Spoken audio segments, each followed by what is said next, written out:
think right now we економічний have покрок. pretty good interaction Тому, да, я between погоджуюся businesses, повністю з between паном Олегом, що management, ми в стані between ідеального стану, economic але в part of нас the є, government. і So не знаю, yes, чи I ідеальна, absolutely але agree надійна with така Olex. колективна Like, it's a підсумка. perfect storm, But it means this perfect storm. We still have maybe not perfect, but still very good collective umbrella. Oleksandr, I know that your time is limited, but a few questions for you. First of all, without disclosing any of your strategic or commercial secret, if the situation is going to follow the scenario similar to what we already did, when the export will continue, but it will continue with definitely the lower volume than we need and that we may want to be optimal from your business point of view. So what will be the NIBULON plan for sowing campaign? What are you going to do? Are you going to attract financial resources given those regulatory changes that are necessary and continue sowing, just hoping that sooner or later you will be able to export your produce, reduce the volume of sowing, or switch to some other cultures? So what do you consider? It's really important for us to understand how economic agents and market participants will respond to this kind of scenario. Well, actually, these plans can change really fast, and it's normal. It's not about lack of stability or lack of stable vision. It's about the flexibility which is needed during the wartime.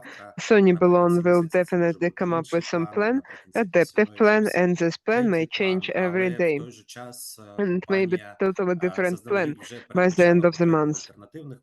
Still, nevertheless, the company has already expected for need for 20 fruits in 2022 when we invested into Ismail. So these are some of the long-term plans, to support the companies, to support our partners, and it definitely will be adapted to all changing variables that we have right now. You mentioned Ismail, thank you so much. Well, we all remember when we were using the now ports actively, Russians also were attacking them. So based on that experience, how much can we expect that we will sufficiently use this channel? And then I will have a similar question to Oleh. But NIBULON is an expert on the now ports, so let us start with you. Well, we expect that we will be able to make it. Good. And then my last question for you before I let you go. And then I will also ask Oleh to answer it, because it's also generalizing the experience of companies that are part of association. It's a question for our audience. Have you somehow addressed the situation, the illegal situation, where our companies are defaulting under the contracts, even despite the fact that formally the ports are open? So is it safe right now, or you still find yourself surrounded by a great deal of uncertainty in terms of your relations to your export contract counterparties? So, Oleksandr, next, Oleh. So legally, ports are opened indeed. There is no legal grounds to announce to rely on the force majeure clause, but now the government considers different legal mechanisms and legal regime. But dealing with counterparties and partners, it's also about fine-tuning. For now, NIBULON doesn't have any significant challenges in communicating with our partners, such as defaulted contracts or schedules. We always work on a peer-to-peer basis, and it's mostly successful. Також абсолютно солідарний з приводу Thank you, того, Oleksandr. це Oleh, please. зазвичай умови I домовленостей absolutely між agree двома with сторонами для Oleksandr. того, щоб досягнути Usually, для обох сторін it's about negotiations варіант between two виходу з parties, ситуації. Але ми маємо зрозуміти також so дві both речі. can У нас achieve у цьому всьому процесі some good, find some агровиробник good way і out. є трейдер, But we need to який understand two things. фактично In this whole працює із process, агровиробником, we have який agricultural купляє цю producers and продукцію we і have її експортує. traders З точки зору who basically агровиробника works теж with ми agricultural розуміємо producers, його, що якщо purchases він these products законтрактувався and за гарною export it. ціною from впала. manufacturer Тобто point of view, we агровиробник understand зацікавлений в them. тому, щоб цей If контракт they був signed the діючий. contract at a good І price, крім this його, price went down, агровиробник не хоче then відмовлятися від agricultural виконання producer is зазначеного. interested in Тому є maintaining певні this contract as складнощі там із effective. фрахтуванням They маршрутів don't там чи ще want щось. to abandon Тому this йому тут contract важливо зберегти цей because контракт. there are З іншого some боку, є challenges трейдер, with у booking якого the є vessels, зараз booking можливість ships. купити на So it's внутрішньому really ринку important for them набагато to keep this дешевше цю contract. On саму the other hand, продукцію, we have a для того, trader. щоб її потім можливо Traders can реалізувати. buy Тому the тут same якраз product on the питання internal market much еквівалентності. Чи cheaper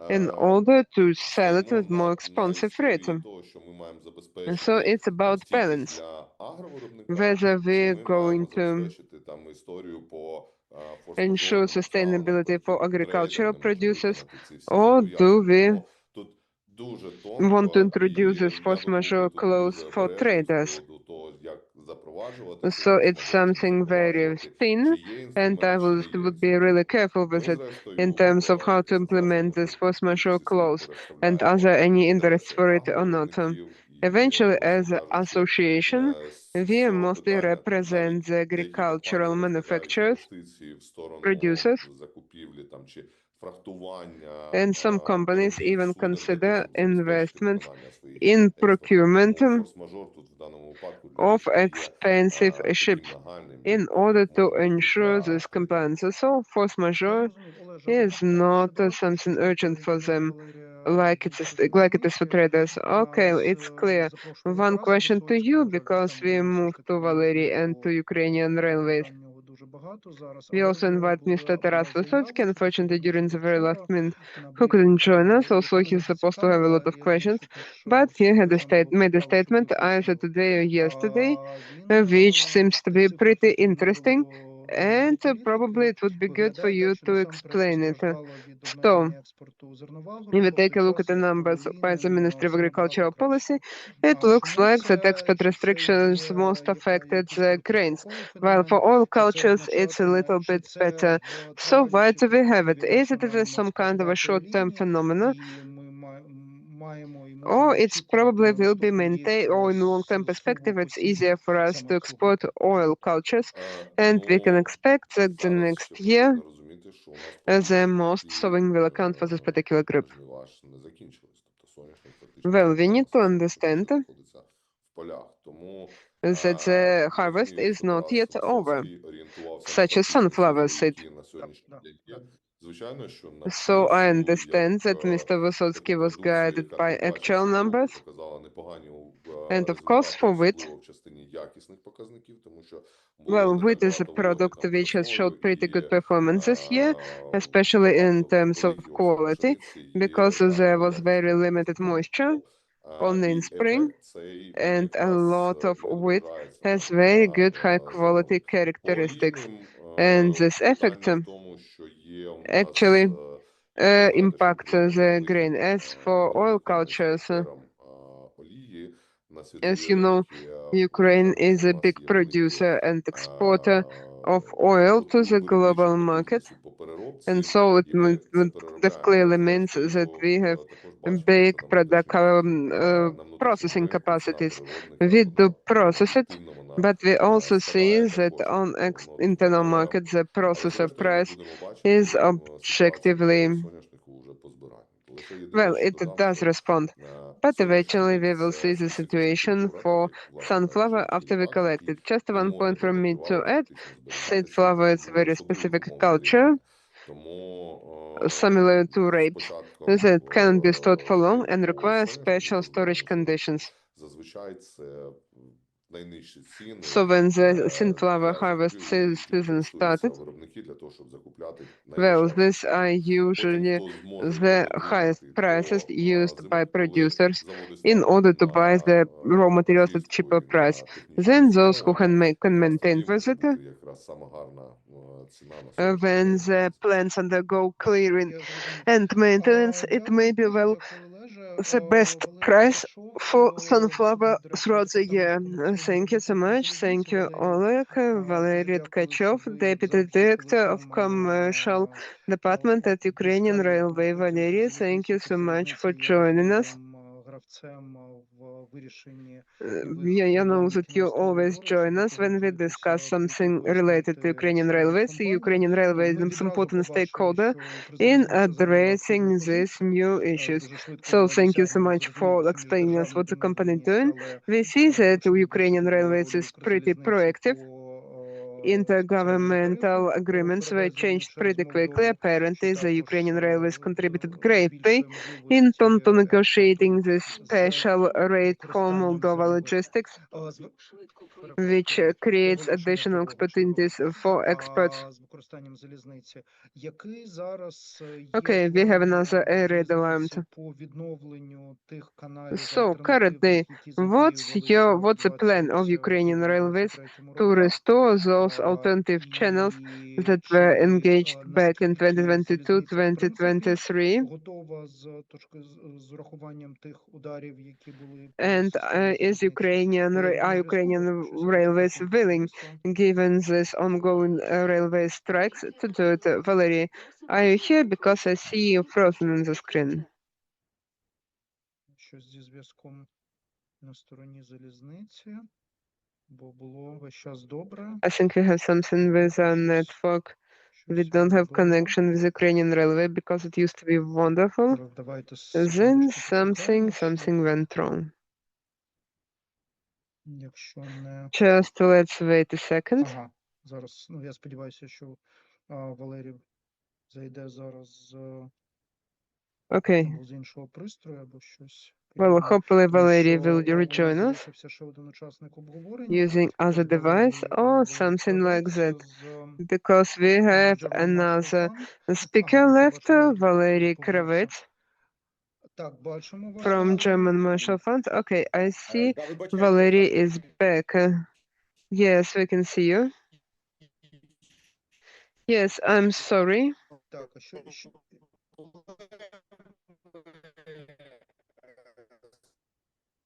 Валерію, щось у вас з цього пристрою з інтернетом не краще, ніж... Valerii, excuse me, you have something wrong with your internet connection. It's not any better. А ну-ка, о, зараз чутно, да, напевно, у вас... We sometimes have issues when there is no rhythm. Okay, now we can hear you. Good. Good. Probably, yes, it was something related to the alarm. So, what is the Ukrainian railway plan to restore alternative export routes for agricultural products, or maybe some other sectors affected by this issue, specifically metallurgy? Can you help them? There was also a question in the chat about railway direction in terms of bridges and railway travel through Moldova.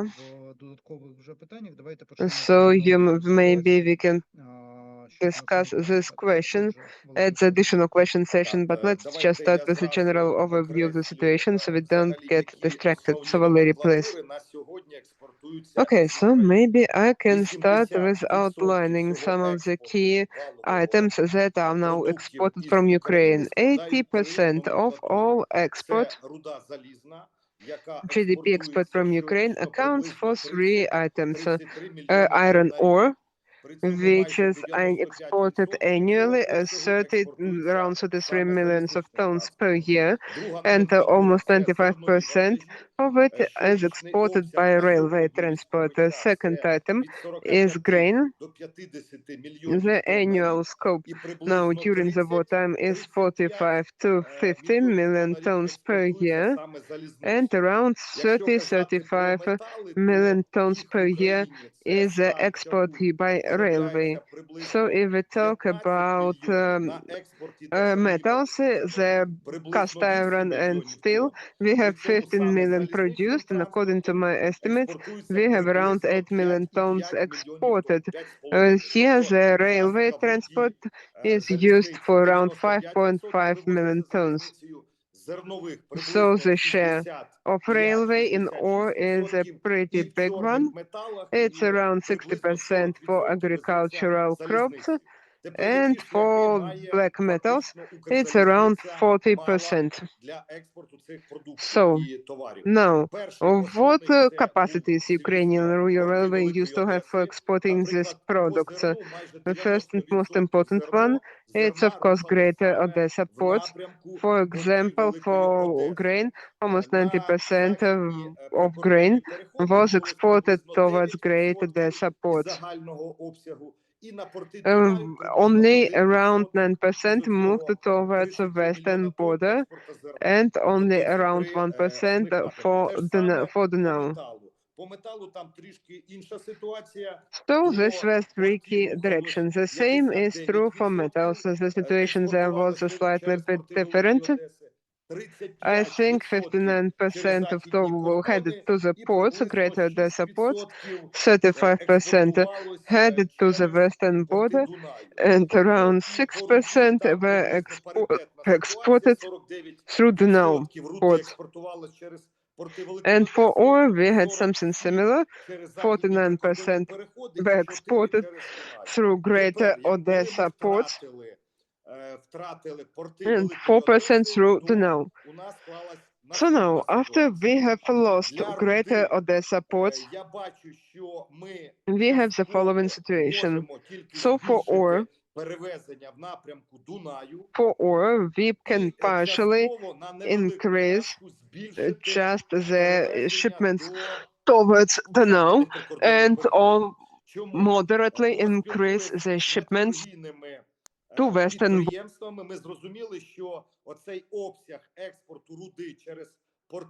Why? I had the chance to talk to some metallurgical businesses, and we see that this export of ore through Greater Odessa is mainly aimed towards China. So our exporters can't sell this volume, which is almost a half of the entire ore export. They can't sell it on European markets, because they also observe decline in metallurgical industry. They substitute Ukrainian ore with Southern American ore, so the situation is pretty complicated. While exporting ore to China through Constanța makes it basically not unprofitable, because the cost of ore in China is $95 to $105.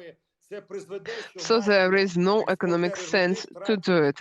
According to my estimates, our ore exporters, well, even if we do our best to increase sales to Europe,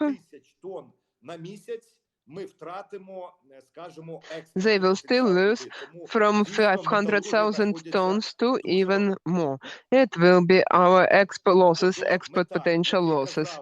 So metallurgical industry is in a big predicament indeed. As for other metals, the scope, the volume is more or less limited, but when you talk to company, you can clearly see that they have some plans to sell as much as possible. It's a product with high margin, so they want to sell it on European markets. But there are some still very big issues with the CBAM. Basically, it's additional environmental tax, carbon tax. So there are a lot, so it's a big problem for our exporters to somehow sell it to Europe. But they say that the chance is still higher than for ore. In case of ore, we surely will lose almost half of our export, 30 to 40%. Now, as for the grain, as I said, here we have same three routes. We've lost one most important route, 90% heading towards Odessa, and unfortunately, alternative routes can cover only 1/3 of the need. So now we need to somehow sell 50 tons of grain, and according to our calculations, our western border checkpoints will be able to digest and hand over to Europe only 1 million per month. Half of million will be carried through Donau, Ismail, Reni, Donau ports. It's Romania and Moldova. So half million is something that can be insured by the railway. Probably another million will account for vehicles, and eventually we may reach something like 2.5 million in export through these alternative routes, through Europe and through Donau port. 2 million is 24 million per year. It's basically just a half of what we need. Now with pure mathematics. How? And now we can get back to economy. I absolutely agree with my colleague Oleh from UCAB, who said that in 2022 the cost of grain was $380–400. So growing logistical costs was more or less compensated again by growing market, growing prices. Now the standard price is $190–230 US. So a growing cost of logistics makes it absolutely meaningless from economic point of view. So you will spend 100 to 120 euro on logistics to get 80 euro. So our farmers will definitely incur losses. But what do we see right now? I absolutely agree to our colleagues. 31 million of produce. We also have some transitional residual stock. And we have only 53 million tons of certified elevators. So thanks to sleeves, polypropylene sleeves, and non-certified storage facilities, they can accommodate around 15 more millions.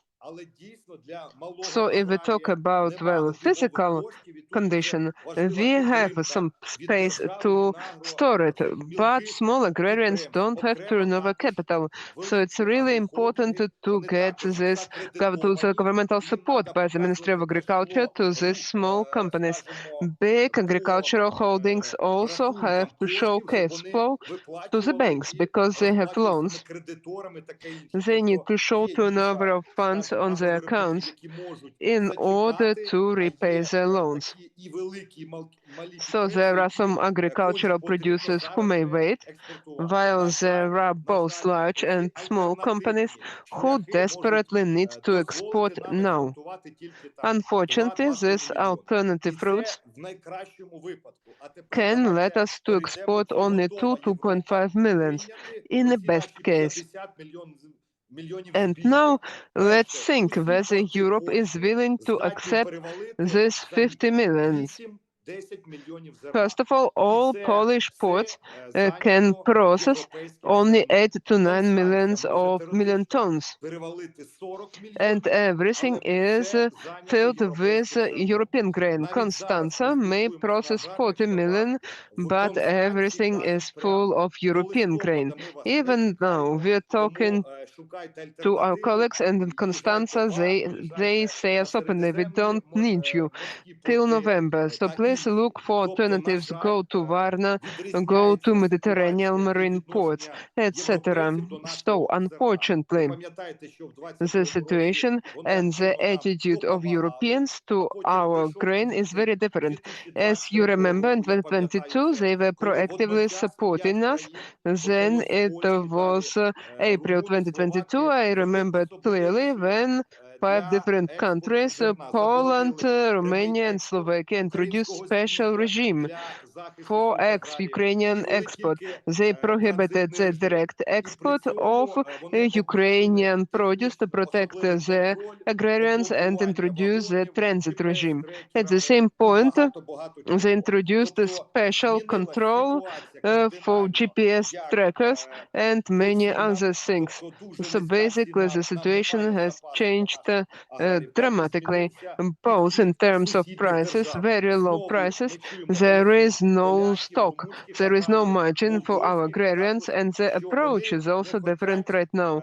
We once again hear the voices from Polish and Romanian farmers that they are afraid of Ukrainian exports. So it's a perfect storm, low price, and there is also a problem with neighboring countries. So today, while we have an opportunity to accumulate it, well, our agrarians are doing it, but they won't be able to do it. It's maximum till September. Even if the country's government supports our small producers in October, there will be the later group of grain, 32 millions of corn, 12 millions of sunflower, etc. And we won't have any space to store it.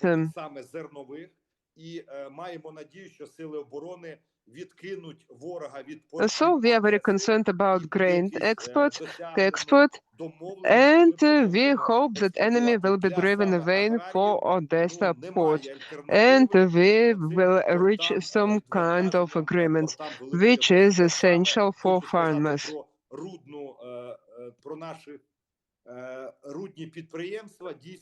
The same is true for ore, for our ore plants. So replacing export, we won't be able to substitute export to China through European Union.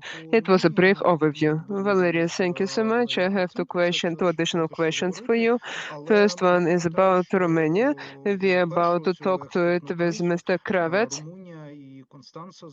But I remember that this first export crisis, Romania and Constanța had very proactive position. They were helping us to expand our export through this port, and in a perfect life scenario,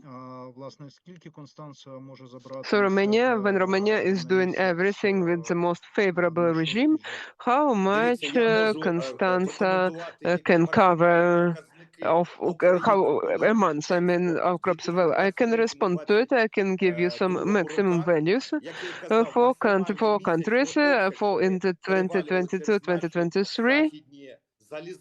So maximum monthly volume processed through our Western railway checkpoints was for Poland almost 500,000 tons. The second was Hungary, 2,000 tons. Then Slovakia, and then it was Romania.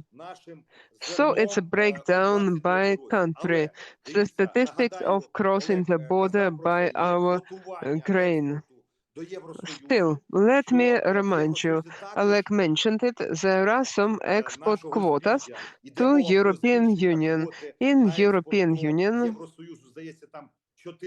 is well, we consider increasing the quotas for EU exports to 4 to 5 million tons, and that's it. Because the situation is very complicated.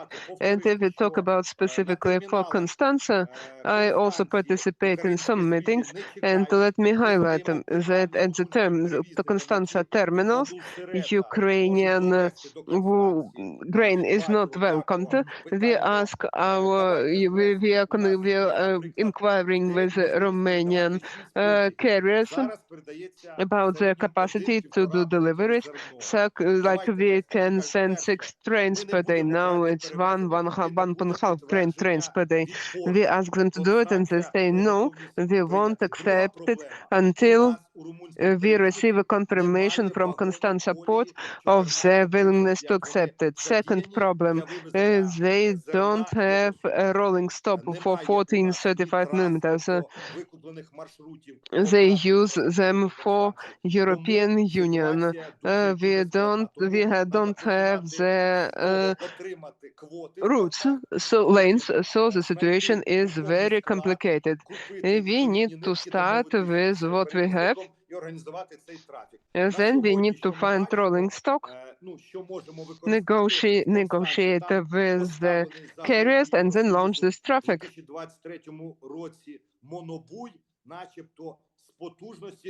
So in 2023, they did some improvements funded by European Union, growing the capacity by 1.6 million tons per month. It's about transshipment from the now ports from small barges to the large export vessels. So it's a big, the big question is availability for quotas for Ukrainian grain.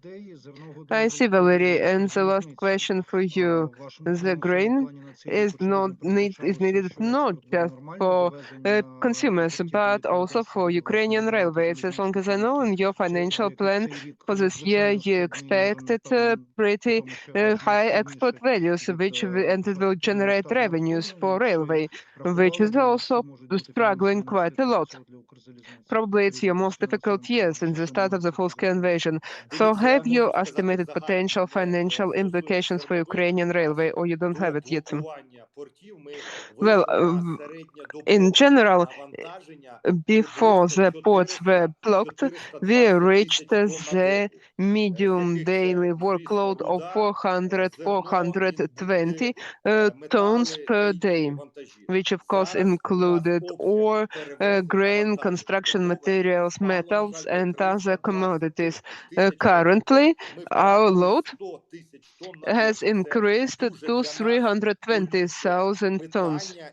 So we lost 100,000 tons per day. It's very painful for us, and now we're proactively looking for solutions. This is the reason why we inquire with exporters and other countries, and we're looking for ways on how we can compensate this loss of almost 25% of our capacity. So I can't name any figures in million hryvnias. Okay, so it's clear this percentage. Okay, it's clear. Thank you, Valerii. Thank you so much. And we have our last speaker for today, Valerii Kravets, Senior Coordinator at German Marshall Fund. So, Valerii, you work in Romania. Our friend from Ukrainian Railway mentioned that Romania has a pretty questionable position in terms of supporting Ukraine and using the available business opportunity in terms of exporting Ukrainian grain. So what do you think? Are there any opportunities to somehow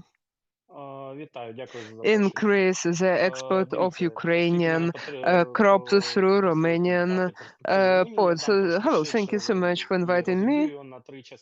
Since I was asked to tell you about Romania perspective, I will make a broader overview of three parts: technical, political, and institutional. So first of all, everyone mentioned Constanța today, as if Constanța is a backup plan for Ukraine. Unfortunately, it seems like Constanța needs the plan B itself, because the bottleneck is not just about how much Constanța can process, but also how much can we deliver Ukrainian goods to Constanța, the logistical shoulder. And it consists of two parts: Donau, which has hit its historical minimum. Vessels don't go there, and those vessels that do carry less because of low water level. It takes up to 3 days, and then Oleksandr said 21-24 days in order to ship from the Donau ports to Constanța by river. In addition to that, it's also quite expensive. Yes, this week European Commission announced that Donau is a promising and strategically important substitute for Odessa ports, but still, for commodities such as grain, it will never replace Odessa. Here I agree with Oleksandr. Next thing is the Romanian railways. They have been underfunded for over 2 months. Why? I will explain you a little bit later. And then trade unions warn that they may stop operationally very soon. It's operator of the corridor we rely on. And finally, it's a lack of synchronization between railway and overland transport, which means that we miss slots. We can't use efficiently available rolling stock. And as a result, in Darnesh-Constanța direction, which is located at Ukrainian border, the prices has already doubled. So now we have to compete with Romanian manufacturers, and Romanian manufacturers also was already writing letters to the government. In addition to that, Romanian producers have better yields than last year and more than Europe accepted, because overall the yield in Europe is pretty low, but Romania is an exception. And now I'm starting with the political component, because it's an actual answer to your questions. Why Romanian people don't want to earn more money? Romania has a big problem. For over 100 days, Romania doesn't have the permanent government. They have a political crisis and with temporary restricted mandates, so they can cover operational things but can't cover anything strategic. So here we have this question, why the railway is underfunded. In order to fund railway, you need to adopt a strategy for the next year. Without strategy, no budget can be approved, and without budget, there will be no money. So basically, we find ourselves in a situation where Romanian railway won't have any money to pay salaries, and it's a threat to operational activity. Plus, there is also electoral risk. It's the first time in the history of Romania when they experience premature parliamentary elections. There is no government right now, so potentially these elections must be already ordered. But if they do it right now, there is a very high chance that our party will win them. It's a right populist party, anti-European, protectionist, in some sense pro-Russian, and anti-Ukrainian party. So it exploits the narrative of supporting Ukraine as a lever for in the election campaign. But even if the Romania somehow builds pro-European government, we need to understand that pro-European government doesn't mean pro-Ukrainian government in a way we want to see it. So the likelihood of protectionist measures by Romanian government is pretty high. Because, of course, everyone favors then domestic producers. And if they don't do it, it will be another narrative for our to increase the election campaign achievements. And there are some good reasons to it. Someone mentioned Moldova. This whole situation everyone is talking about, that we requested 50% discount from Moldova last week, and 2 days later, the Alliance of Romanian Producers sent a letter to President, to Prime Minister, and the heads of two largest parliament factions to control the transit of grain, to prevent its being sold in Romania and creating price pressure. But this week, Moldova said that, well, yes, we will ensure you 600,000 tons of transit till the end of the year, but it's really peanuts. Also, this whole corridor we could potentially use is assessed as 4.5 million per year. Then Romanian farmers increased their demands. Now they want separate lanes for Romanian goods. They want guaranteed unloading at port silos and priority over Ukrainian transit. Basically, in 2 weeks, we have covered the whole set from your Ukrainian request to some kind of Nova decision and to acute response by Romanian manufacturers producers in Romania. And it's happened very swiftly, and it's just one route option. With each iteration, with each new route we look for, we're about to face new challenges that will create electoral pressure on the Romanian government, which is currently hanging in the air. Moreover, according to local assessments, estimates they they will fill their own storages not in November but in October. After October, they will have no place to store their own product. And here I would like to focus on recommendations, advice.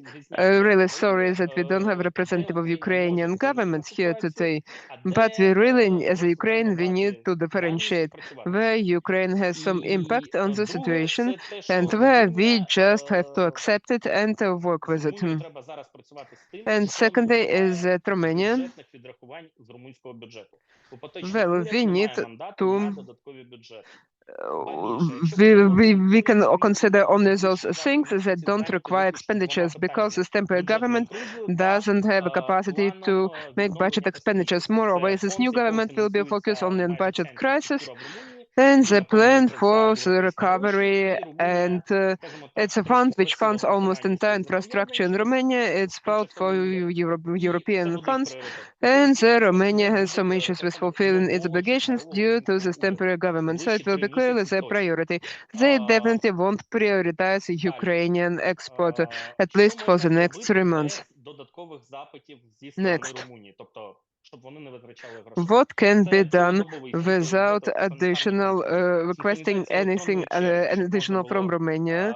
24/7 FITO and veto control, electronic queue, so we can combine railway and overland traffic, joint consultative formats with the local stakeholders.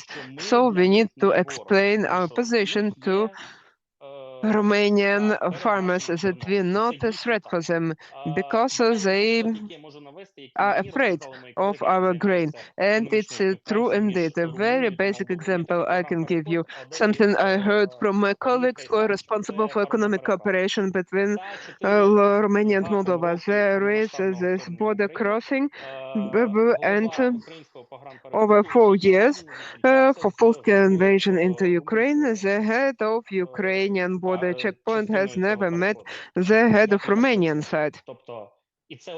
The team leader of Romanian border guards. I don't have no idea how we're doing it, and it's just one example out of million. So there are all these things where we can address these bottlenecks just by building more efficient direct cooperation. Unfortunately, it does not happen today. Next. Since we often deal with international cooperation in politics, another recommendation is to control the narrative. Ukraine must be very proactive, and this is the reason why I say I'm sorry we don't have government here. Ukraine must work with narratives inside Romania. It must be proactive in it. Press conferences, joint events, they must happen before Romanian farmers get terrified. We must try to play ahead of them. Because once again, first it's pressure by the farmers and it's pressure on the government.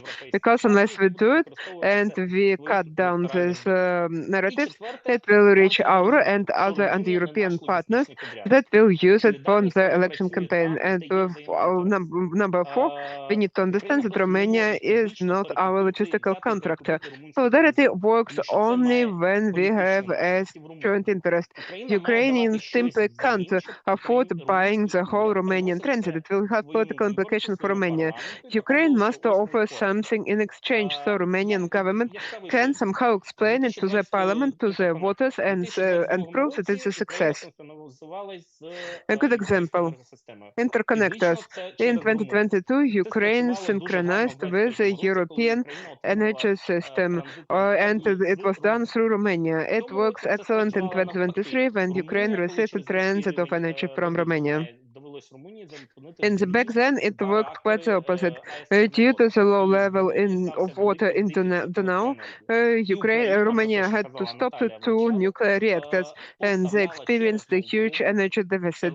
And that's what Natalia mentioned at the beginning. Ukraine, through Moldova, supplied electricity to Romania. So these interconnectors worked both ways.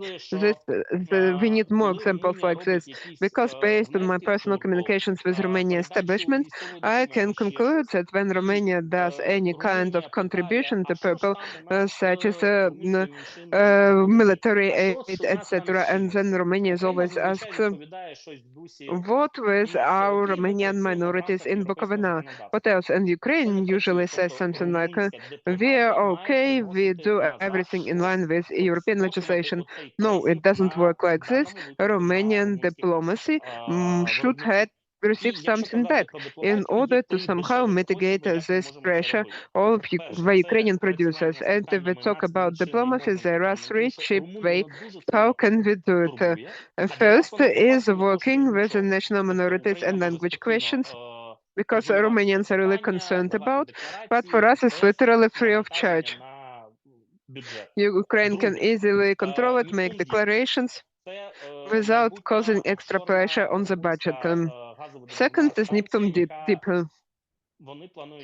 It's a future offshore Ukrainian, Romanian gas production station, and they hope to deploy it in 2027.